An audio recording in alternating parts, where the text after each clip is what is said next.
सभी पत्रकार बंधुओं को प्रणाम, नमस्कार। आप सब लोग आए और आज का जो मुख्य मुद्दा है ये प्रेस वार्ता का, वो ये है कि एक विकास की बात करने वाले उत्तराखंड में आज जो चीजें हो रही हैं वो वैसी नहीं हो रही हैं जैसी होनी चाहिए थी, और उसका बड़ा अफसोस है हमें। और खासकर उत्तराखंड से अगर हम इतर बात करें तो जिला रुद्रप्रयाग में बहुत सारी विकास की बातें होती रही, और विकास का अभी अभी हमने एक उदाहरण भी देखा। एक घटना जो अभी सिंचाई विभाग द्वारा नवनिर्मित, अभी पूरा बना भी नहीं था लेंटर, वो पूरा गिर गया, दो उसमें मजदूर नीचे भी फंसे। तो इस तरीके का विकास हो रहा है हमारे क्षेत्र में। तो इस विकास के मद्देनजर हमने क्या किया है, एक रुद्रप्रयाग विकास संघर्ष समिति का गठन किया था पूर्व में कुछ दिन पहले। आज उसकी प्रथम प्रेस वार्ता है, तो आप सब लोगों को बता दें कि क्या कुछ हैं मुद्दे जो हम इस प्रेस वार्ता के द्वारा आप लोगों को बताएंगे, और खासकर घाटी में लोगों को बताएंगे कि क्या कुछ मुद्दों को लेकर मुखर रहने वाली है रुद्रप्रयाग विकास संघर्ष समिति। हमने इसमें ब्लॉक वाइज डिवीजन किया है। ये तमाम जो ब्लॉक है हमारे तीनों, इसमें अगस्त्यमुनि, जखोली और हमारा उखीमठ, उसके साथ साथ हमने इसमें और भी जोड़ा है, बसुकेदार को भी एक ब्लॉक की तरह हमने इसमें रखा है, ताकि हमारी रीच हर जगह तक हो। और इन चारों ब्लॉकों में फिर नीचे न्याय पंचायत स्तर पर, और फिर पंचायत स्तर पर, और फिर ग्राम के स्तर पर हम हर जगह पहुंचने का प्रयास करेंगे। तो एक मुख्य विषय यह है कि हर जगह हमारी समिति के लोग होंगे जो विकास कार्य हो रहे हैं या जो नहीं हो रहे हैं उनके खिलाफ मुखर होने का। तो प्रथम जो बिंदु है जिस पर सरकार देख रही है, हम देख रहे हैं कि सरकार बहुत सालों से बोल रही है कि हम नशा मुक्त प्रदेश चाहते हैं, पर हमारी ये पहल यहां पर ये रहेगी कि नशा मुक्त हम इसको अपने प्रदेश को भी करें, अपने जिले को भी करें। आज हमारे साथ यहां पर जो मौजूद है, मेरे राइट हैंड पर जो बैठे हुए हैं विष्णुदत्त जोशी जी हैं, जो हमारे इस पूरी प्रदेश के सह संयोजक भी हैं, और साथ के साथ फाटा जो ब्लॉक स्तर पर है, फाटा ब्लॉक में ये संयोजक के रूप में भी रहेंगे। और हमारे लेफ्ट में हैं ताजवर सिंह बिस जी, जो कि ग्रामीण अगस्त्यमुनि ब्लॉक के संयोजक होंगे। हमारे और कोने में जोशी जी के साथ हैं, वहां पर हैं ये राणा जी हैं, प्रमोद सिंह राणा जी, जो कालीमठ ब्लॉक से रहेंगे और वहां से संयोजक हैं। हमारे साथ सुदर्शन सिंह नेगी जी हैं, जो कि संयोजक होंगे तल्ला नागपुर क्षेत्र से। हमारे साथ रोहित जी हैं, जो अगस्त्यमुनि से हैं और अगस्त्यमुनि नगर संयोजक वो होंगे। ऐसे ही भीरी से हमारे बीच में यशवीर सिंह बिस जी हैं, जो भीरी के संयोजक होंगे। इस तरह तमाम संयोजक हैं, और भी जहां जहां लोग इस पर हमारे साथ आगे बढ़ेंगे वो भी हमारे साथ जुड़ते चले जाएंगे। तो पहला जो कार्य हम इसमें करने वाले हैं वो होगा नशा मुक्त रुद्रप्रयाग, जिसमें हम जितने भी कस्बे हैं हमारे क्षेत्र के, वहां रैलियां निकालेंगे और बताएंगे। क्योंकि नशा, दो चीजें हो रही हैं, एक तो जो दुकानें आवंटित हैं राजस्व की तरफ से वो तो कार्य कर ही रही है, लेकिन उसके अलावा जो गांव गांव में और फुटकर जो दुकानें जहां पर शराब बेची जा रही है वो हमारे पहले निशाने पर होंगी। और हम चाहते हैं कि ये नशा मुक्त यहां से शुरुआत हो, और इसके लिए शायद हम कुछ कठिन और कठोर कदम भी उठाएंगे। इन दुकानों पर हम प्रावधान रखेंगे रेड का, इन दुकानों पर हम प्रावधान रखेंगे इनको ध्वस्त किया जाए, इनको बंद किया जाए। और ये तमाम वो संचालक, क्योंकि वो हमारे कहीं ना कहीं भाई भी हैं, वो कहीं ना कहीं भ्रमित हो रखे हैं अभी। अब समझिएगा 4400 करोड़ रुपए राजस्व देना है 2024-25 में जो आबकारी विभाग है इसने सरकार को। अब अगर ये इतना बड़ी रकम आपको देनी है तो यकीनन आप उसके लिए क्या प्रयास करेंगे कि 1,25,000 करोड़ रुपए की शराब आपने पूरे राज्य में बेचनी है। अगर इतनी शराब की खेप बेचनी है तो तभी तो ये छोटी छोटी जो दुकानें, या इनको जो प्रशासन द्वारा, पुलिस प्रशासन द्वारा, सरकार द्वारा जो इन पे हाथ रखा जा रहा है कि भैया तुम करते रहो और कुछ नहीं होगा तुम्हारा, तो ये इसीलिए हो रहा है। तो इसको बंद करने के लिए हम मुखर होंगे। अभी आचार संहिता चल रही है क्योंकि निकाय चुनाव हैं, उसके लामबद्ध हम अभी वो चीजें नहीं करेंगे, लेकिन शीघ्र ही नशे पर हम ये कार्रवाई करने वाले, और बहुत कठोर होगा ये कार्य। दूसरा, जो अवैध खनन हो रहा है प्रदेश भर में भी, और मैं बात करूं जिला रुद्रप्रयाग में, तो हर जगह हम देख रहे हैं अवैध खनन हो रहा है। इसमें कुछ हमने नियमावली भी निकाली है जो सरकार की तरफ से। कई जगह हम देख रहे हैं कि चुगान की जगह रिवर ट्रीटमेंट के नाम पर जेसीबी और पोकलैंड जैसी मशीनें भी उतरी हुई हैं। तो जब ये मशीनें उतरी हुई हैं तो इन मशीनों को किस तरह से रोका जाए, क्या कुछ होगा, और किस तरह से कई जगह हम देख रहे हैं कि जो पट्टे लिए गए हैं वो पट्टों से इतर जाकर उसके आसपास भी खुदाई कर रहे हैं और अवैध खनन वहां भी हो रहा है। अवैध खनन से गांव वालों को भी नुकसान हो रहा है और उन तमाम लोगों को भी जो उस गांव के इधर उधर हैं, और साथ के साथ क्रशर के जो मालिक, क्या धुआं उठ रहा है, किस तरह कितना पोल्यूशन उससे हो रहा है, इस पर अब तक, क्योंकि सरकार को तो मनमाना पैसा मिल रहा है इसलिए वो कुछ बोल नहीं रहे हैं, लेकिन रुद्रप्रयाग विकास संघर्ष समिति उस पर बात करेगी और मुखरता से बात करेगी, बड़े कठोरता से। अगर इसमें कोई अधिकारी जो सम्मिलित भी पाए जाते हैं इन तमाम क्रशर मालिकों के साथ या अवैध पट्टे धारकों के साथ, उन पर भी कार्रवाई हम करेंगे। और यकीनन यहां पर पैरेलली हम कुछ इस तरह से काम करेंगे जो कि जनता को समझ में आए कि हां, इस तरह से कार्य होने चाहिए थे, या विपक्ष द्वारा या पक्ष द्वारा भी, लेकिन अब तक हमारी जनता को वो चीजें नहीं मिल पा रही हैं। तीसरा बड़ा महत्वपूर्ण एक बिंदु है जो मैं लाना चाहता हूं, वो है रुद्रप्रयाग जिले का एकमात्र धाम केदारनाथ जी, जहां पर मनमानी चलती है सरकार की और उनके जो खाए पिए हुए लोग हैं उनको चीजें मिलती हैं। जैसे कि मैं बात करूं बड़े टेंडर्स की, चाहे वो पार्किंग का हो, चाहे वो जो जो जो प्रीपेड काउंटर है, या फिर सफाई के लिए जो शुल्क को दिया गया है। मैं ये मानता हूं कि लोकल्स को वो चीजें दी जानी चाहिए, प्रदत्त कर दी चाहिए, लोकल्स का उस पर अधिकार हो, और उस अधिकार के लिए हम लड़ेंगे भी। और रुद्रप्रयाग विकास संघर्ष समिति हमेशा उस पर तत्पर रहेगी। उसके लिए भी आंदोलन अगर करने पड़े, जन आंदोलन करने पड़े, या कहीं पर धरने पर बैठना पड़े, तो हम पीछे नहीं हटेंगे। अब यहां से जो चीजें होंगी वो केवल रुद्रप्रयाग जिले के हित में ही चीजें यहां पर हम करेंगे, और उसमें जो चीजें हम करने वाले हैं उसके बारे में पहले भी सूचना देंगे। एक बड़ा प्रश्न और बड़ा बिंदु सड़क का भी है जिस पर हम कार्यवाही करना चाहते हैं, क्योंकि कई जगह जो सड़कें बनी हुई हैं, केवल वो सड़कें रास्ते भर बचे हुए हैं, उनमें ना तो पेंटिंग हो रखी है, ना ही उनकी रख रखाव हो रखा है, नालियां नहीं है सड़कों पर, जहां काम हो रहे हैं उन पर कहीं नहीं कुछ हो रहा है। तो इन तमाम चीजों को लेकर यकीनन रुद्रप्रयाग विकास संघर्ष समिति अब संघर्ष करेगी और इन चीजों के लिए मुखर रहेगी। सबसे बड़ी बात यह है, जो इन तमाम चारों बिंदुओं को हटकर हम बात करें, शिक्षा पर जो चीजें हो रही हैं, जैसे शिक्षक कहीं जगह स्कूलों में नहीं है, शिक्षा के जो केंद्र हैं वहां स्कूल में बिल्डिंग्स अच्छी नहीं है, कहीं छत गिर रही है, कहीं पर बच्चों को खेलने के लिए फील्ड नहीं है, उन सब पर मुखर होकर हम कार्य करेंगे। और जनता से भी यही अनुरोध कि अगर जो आपको लगता है कि हाँ, हमें भी संघर्ष समिति का एक हिस्सा बनते रहना चाहिए और हमारे साथ आगे बढ़ना है, तो आप सब लोग भी हमारे बीच हमारे साथ जुड़ सकते हैं इसमें।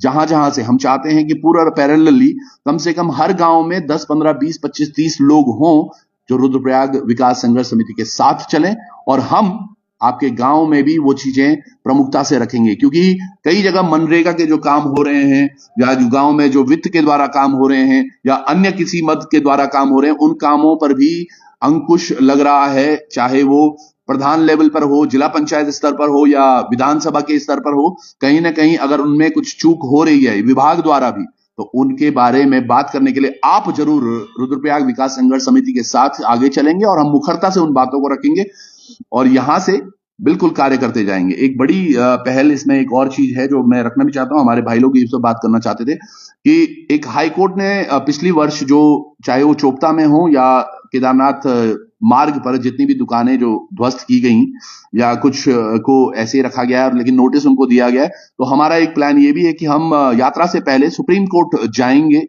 और बात करेंगे, क्योंकि हमारे जो ग्रामीण हैं उनका आजीविका 6 महीने केवल उन्हीं ढाबों से या वो जो तंबू ओढ़ते थे उसी पर चलता है। अगर सुप्रीम कोर्ट से हम उनको यथास्थिति पर उस पर एक स्टे लेकर आए, तो यकीनन वो हमारे जो स्थानीय हैं उनके लिए कुछ एक राहत जरूर होगी कि वो अपने आने वाले समय में आजीविका वहां से चला पाए। ये एक बड़ा महत्वपूर्ण विषय रहेगा, क्योंकि आजीविका बहुत अधिक जरूरी है। रोजगार के अभी तक संसाधन सरकार द्वारा बहुत ही अल्प हैं जो जोड़े गए हैं। एकमात्र हमारा केदारनाथ बाबा का जो दरबार है, वहां से हमारे कुछ लोग कुछ कमा पाते हैं। अगर उस पर भी अंकुश लग रहा है तो ये यकीनन बहुत पीड़ादायक है। तो हम चाहेंगे इस माननीय सुप्रीम कोर्ट तक हम इस पर जाएंगे। एक स्टे अगर हम कुछ यथास्थिति में बना पाए कि स्थिति जैसे भी थी, जो पुरानी स्थिति थी, कुछ लोगों को तोड़ दिया गया है, उनकी जैसा उनको था ढाबा वैसे ही वापस से निर्मित हो पाए, तो कुछ अगर इस तरह से स्टे आ जाए तो हम यकीनन इस पर काम करना चाहेंगे। और इन्हीं तमाम बिंदुओं के साथ कुछ और बिंदु जो थे वो आपको हम बताते रहेंगे, लेकिन अभी के लिए महत्वपूर्ण यही बिंदु थे जिन पर हम चाहते थे कि रुद्रप्रयाग विकास संघर्ष समिति काम करे।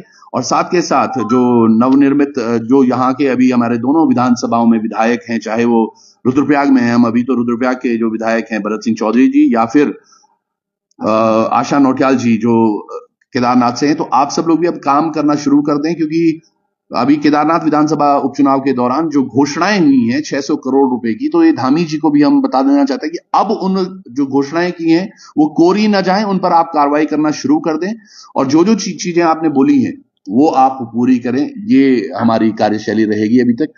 तो चौहान साहब जी, रुद्रप्रयाग विकास संघर्ष समिति की बात आपके द्वारा रखी गई है यहाँ पे जी, क्या कहेंगे इसे, क्योंकि निकाय चुनाव इन दिनों आचार संहिता लग चुकी है, उसके पश्चात पंचायत चुनाव हैं, फिर उसके पश्चात 27 में हमारे विधानसभा चुनाव हैं। ये एक राजनीतिक ताना बाना तो नहीं बुना जा रहा है संघर्ष समिति के नाम पे? सर, राजनीतिक ताना बाना पॉइंट क्या है, कई लोगों को जैसे लगता है कि यार ये राजनीति, क्योंकि अब विधानसभा चुनाव हमने लड़ा तो उसके बाद मैं यकीनन जनता का धन्यवाद भी देना चाहूंगा, जनता ने बहुमत से हमें वोट दिया है। पर पॉइंट क्या है, अगर अब करना यही है तो ये एक तरीका है। किसी राजनीतिक दल अगर ये अच्छे होते तो शायद इनके पार्ट बन सकते, लेकिन वो कोई मूड में नहीं है। लेकिन अभी जनता के लिए कुछ करना है तो एक समिति का तो गठन होना चाहिए, तो इसके लिए वो किया जा रहा है। निकाय चुनाव की जहां तक बात है, निकाय चुनाव में हमने ये बात पहले एक दिन की थी कि अभी सभी ग्राम पंचायत पर और जो निकाय होंगे उसमें हम अपने उम्मीदवार खड़े करेंगे। लेकिन दुर्भाग्य देखिएगा, इतनी हालत खराब है भारतीय जनता पार्टी की या सरकार की, मैं कहूंगा। गुप्तकाशी में पहली बार चुनाव हो रहे हैं, सामान्य सीट होनी चाहिए थी। अब वो किस विधि से, किस नियम से उन्होंने किया है कि उसको महिला सीट भी छोड़कर आरक्षित महिला सीट कर दी गई है, तो वो बड़ी एक विपदा की बात है कि इतना डरा हुआ है आज सरकार, इनको समझ नहीं आ रहा है कि अपनी सीटें कैसे बचाएं। तो उसके अपेक्ष उन्होंने ये किया है। यही चीज उन्होंने अगस्तमुनि में की, जहां सामान्य सीट थी कल उसको ओबीसी करार कर दिया गया। तो ये जो तमाम चीजें, खैर ये करते रहेंगे। मैंने पहले भी इस चीज को रखा है कि भाई जिसकी लाठी उसकी भैंस, आज जो ये बजा रहे हैं ये बहुत दिनों तक बजने वाली नहीं है। जनता को अब समझ में आ रहा है चीजें किस तरह से हो रही हैं, और हम हर उस निर्दलीय उम्मीदवार के साथ जरूर अपना पक्ष रखेंगे मजबूती से, चाहे वो रुद्रप्रयाग की सीट हो, तिलवाड़ा हो, उखीमठ हो, अगस्तमुनि हो और गुप्तकाशी हो। तो पांचों सीटों पर जो हमारे निर्दलीय प्रत्याशी हैं उनके साथ यकीनन हम कंधे से कंधा मिलाकर चलेंगे, उनके बारे में जनता को अवेयर कराएंगे कि क्यों जरूरी हैं ये लोग। क्योंकि अगर सत्ता में रहते हुए चीजें हो गई हैं, अब जैसे विधानसभा उपचुनाव ही बीतकर 1-1.5 महीना हो गया है, क्या 1.5 महीने में क्या काम किया गया है विधायक द्वारा, ये प्रश्न अभी तक पटल पर नहीं है। जनता को समझ नहीं आता, बस चुनाव में क्या वोट देना ही और उसके बाद सब समाप्त हो जाता है, ऐसा नहीं होगा और अब आगे नहीं हो ऐसा। इसलिए हाँ, निकाय चुनाव में भी थोड़ा बहुत कहीं ना कहीं हम प्रभावित जरूर करना चाहेंगे। मसौदा क्या कुछ रहेगा, क्योंकि जब समिति जिला स्तर पे पूरी तरीके से काम करेगी, किस तरीके का मसौदा उसका तैयार किया गया है, कौन लोग उसमें पदाधिकारी रहेंगे, क्या कार्यक्षेत्र रहेगा, धार्मिक, आर्थिक, सामाजिक, राजनीतिक, कुछ उसका अगर रूपरेखा ऐसी है सर, मैंने जैसे बताया कि इसको ब्लॉक लेवल पर बांटा गया है, उसके बाद इसको पंचायत स्तर पर, न्याय पंचायत स्तर पर, फिर ग्राम सभा लेवल तक ये बनाया गया है। इसमें प्रवासियों के लिए भी हमने रखा है कि कोई लोग जो बाहर हैं और कुछ अपने प्रदेश के लिए, कुछ अपने जिले के लिए करना चाह रहे हैं, तो वो एक प्रवासी वर्ग भी है, साथ के साथ महिला भी है। तो महिला यहां तक है कि हम गांव में जाकर महिला समूह पर भी काम करने का विचार है, तो महिलाएं भी हमारे साथ जुड़ी हैं, अभी भी जुड़ी हुई हैं, कुछ और जुड़ेंगी। और धीरे धीरे ये जो मैंने पहले भी एक बार बहुत पहले कहा था, ये जब विधानसभा चुनाव हो रहे थे, कि हम अकेले ही चले थे जानवी मंजिल, मगर लोग जुड़ते गए और कारवां बनता गया। तो अब ये कारवां एक नया, पहली बार इस तरह से लोग देखेंगे कि हाँ, एक संघर्ष समिति इतने हिसाब से काम कर सकती है। यकीनन मैं ये नहीं कहूंगा कि क्या कुछ हम करेंगे, लेकिन पहली बार सरकार को समझ में आएगा कि हाँ, इस तरह से काम होने चाहिए थे। हम बाहर से ही सही, लेकिन विकास की बातें करेंगे और करवा के रहेंगे प्रेशर द्वारा। तो ये मुझे लग रहा है एक प्रेशर टीम ही इसको कह सकते हैं आप। क्योंकि केदारनाथ उपचुनाव आप लड़ चुके हैं, एक सम्मानजनक जो मत होता है वो केदारनाथ की जनता ने आपको दिया है। क्या मायने ये नहीं निकाले जा सकते हैं कि जिस समिति का गठन किया गया है वो आगे चलकर एक राजनीतिक संगठन का रूप लेगा? सर, राजनीतिक संगठन ऐसा नहीं है, पर हाँ, चुनाव जब जब होंगे हम हर उस उम्मीदवार को यकीनन चाहेंगे कि उसको हम समर्थन करें जो हमारी तरह कभी निर्दलीय था, जिसको लगा कि यार मेरे पास संगठन की कमी है। अगर उस व्यक्ति विशेष में ये खूबी है कि वो प्रदेश के लिए कुछ करना चाहता है, अपने लोगों के लिए कुछ करना चाहता है, तो हम यकीनन उनके साथ खड़े होंगे, ये तो पक्का है। हाँ, तो इसको ये नहीं होगा कि ये विलय नहीं होगा, ये संघर्ष समिति ऐसे ही बनी रहेगी, ऐसे ही कार्य करेगी जैसे हमने पहले भी कहा था। ये संघर्ष समिति लगातार काम करती रहेगी, विलय नहीं होगी। हाँ, प्रत्याशियों के पक्ष में जाकर उनको सपोर्ट जरूर कर सकती है। मतलब कह सकते हैं कि शुरुआत रुद्रप्रयाग जनपद से हो गई है या प्रदेश तक इसका विस्तार होना है? अभी रुद्रप्रयाग है विकास संघर्ष समिति, धीरे धीरे मुझे लगता है कि और आगे भी इसका विस्तार होगा, पर अभी समय के हिसाब से जो चीजें उचित हैं उसी पर कार्रवाई की जाएगी, क्योंकि हम चाहते हैं संगठन जितना धीरे धीरे बढ़ता जाएगा, लोग बढ़ेंगे तो हाँ यकीनन हम और जिलों में भी प्रतिभाग करेंगे, पर अभी के लिए पहले यहाँ बहुत जरूरी है मजबूत होना। यहाँ से मजबूती आगे बढ़ती रहेगी तो देखते हैं कहाँ तक जाता है। हर संगठनों की एक ताकत अगर हम कहें तो वो निकाय और पंचायतें होती हैं। निकाय चुनाव सामने पे हैं, क्या कुछ स्ट्रेटेजी अभी तक तैयार की गई है जो रुद्रप्रयाग जनपद की निकाय हैं? मैं वही बोल रहा हूँ, हमारी एक संघर्ष समिति है, वो पार्टियां हैं, वो संगठन है जो चुनाव लड़ते हैं। हम उन उम्मीदवारों को सहयोग करेंगे जो अभी प्रत्याशी के रूप में आगे आते हैं, तो हम उनके साथ खड़े रहेंगे। हमारी नीतियां या उनको किस तरह से चैलेंज बनाने हैं वो तो भविष्य के गर्भ में मैं लेकिन अभी कह रहा हूं, क्या कुछ ऐसे संभावित जो उम्मीदवार हैं उनसे बातचीत हो पाई है अलग अलग निकायों में? हाँ, आप ये देखिएगा अगस्त मुनि में ऑलमोस्ट हमें फाइनल थे कि हम किनको लड़वा रहे हैं और कौन लड़ रहे हैं। तिलवाड़ा में फाइनल है ऑलमोस्ट, अभी एक दो लोगों नामों पर चर्चा जरूर चल रही है। ऐसे ही गुप्तकाशी में है, गुप्तकाशी में एक दो अभी क्योंकि महिला सीट है वो भी आरक्षित, तो वहां भी 2-3 कैंडिडेट्स पर बात चल रही है, उनका थोड़ा सा विश्वास बढ़ाया जा रहा है, तो उन पर काम कर रहे हैं। रुद्रप्रयाग में वैसे ही काम चल रहा है।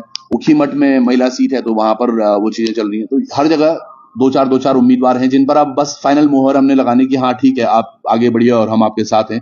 वो जनता का रुख देकर और उनकी पुरानी जो कार्यशैली है उस पर कार्य करके आगे फाइनल किया जाएगा। किस तरीके का सपोर्ट अभी जनता का मिल रहा है, क्योंकि शुरुआती दौर ये है, तमाम जो लोग हैं वो जुड़ना चाह रहे होंगे या जुड़ना चाहेंगे, कई लोग राजनीतिक दलों के भी होंगे?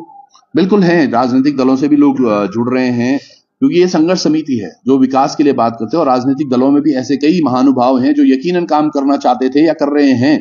अनफॉर्चुनेटली उनको वो पद और पोजीशन अगर नहीं मिली है, उस पर अगर बात हो रही हो तो वो अलग सिचुएशन हो सकती है, लेकिन वो संघर्षरत हैं विकास के लिए। तो ऐसे तमाम दलों से भी लोग आ रहे हैं, अभी आएंगे भी, और तो सबका स्वागत है। ये एक विकास समिति है जो रुद्रप्रयाग के विकास के लिए बात करेगी।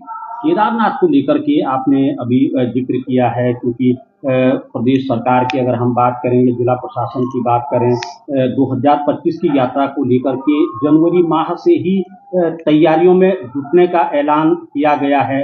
क्या कुछ रहेगा, किस तरीके से सरकार, प्रशासन और समिति के मध्य एक सामंजस्य बैठेगा? बिल्कुल बनाना पड़ेगा। हम हर जगह उन जगह पर रोकेंगे, जैसे मैं अभी बात कर रहा था, जैसे यहीं रुद्रप्रयाग में जो पुल, जो नवनिर्माण, वो पार्किंग बन रही थी वो नीचे गिरी है। जहां पर गुणवत्ता की बात हो वहां सबसे पहले पहुंचना होगा। अब ये सरकार जरूर यकीनन बोल रही है चौधरी साहब कि आज हम उस पर काम करने वाले हैं या हम उस पर काम करेंगे।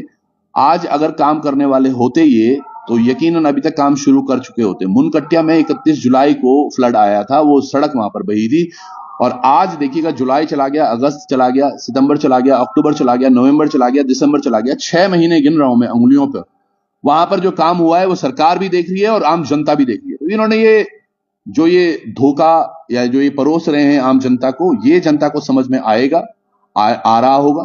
हाँ, समन्वय यहाँ है, हम उनको बार बार इन चीजों के लिए पोक करते रहेंगे कि भैया यहाँ काम जरूर कराएं आप, चाहे वो मुनकट्टिया में हो, चाहे वो गौरीकुंड मार्ग हो, या वो पैदल मार्ग हो, या रास्ते भर में जहां जहां परेशानियां, जैसे कुंड का पुल देखिएगा आप, एक नया पुल आपने पैरेलली लगा तो दिया है, पर कब उसको चालू, क्योंकि आजकल वहां काम बंद है, कभी दिखते हैं 2 लोग, कभी 4 लोग, तो क्या ऐसे में काम हो रहा है? एनएच वाले एक दिन मुझे वहां मिले तो जो ही मैंने गाड़ी रोकी वो भाग गए वहां से।